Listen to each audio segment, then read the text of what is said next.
আপনারা অনেকে অন্য ভাষার মুভি অথবা সিরিজ দেখতে চান, কিন্তু অন্য ভাষা থাকার কারণে আপনারা বুঝতে পারেন না যে কে কি বলতেছে। আপনি যদি চান সেই মুভি অথবা সেই সিরিজ খুব সহজে বাংলাতে রূপান্তর করতে পারবেন। তো বাংলাতে রূপান্তর করার জন্য প্রথমে আপনারা চলে যাবেন ক্যাপকাট অ্যাপে।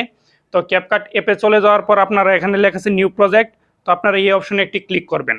তো এই অপশনে ক্লিক করার পর আপনার যে মূল ভিডিওটা আছে সেই ভিডিওটা এখানে ইনপুট করে দিবেন। তো ক্যাপকাটে সেই ভিডিওটা ইনপুট দেওয়ার পর আপনারা সেই ভিডিওতে একটি ক্লিক করবেন। তো সেই ভিডিওতে একটি ক্লিক করার পর এখানে লেখা আছে ভিডিও ট্রান্সলেটর। তো আপনারা এই অপশনটি খুঁজে বের করবেন। তো বের করার পর আপনারা সেই অপশনটিতে একটি টাচ করে দিবেন। এখানে লেখা আছে সিলেক্ট টার্গেট ল্যাঙ্গুয়েজ। তো আপনাদের ভিডিও যে ভাষায় থাকুক না কেন, আপনারা যেহেতু বাংলাতে রূপান্তর করতে চান, তো আপনারা এখানে লিখবেন বাংলা।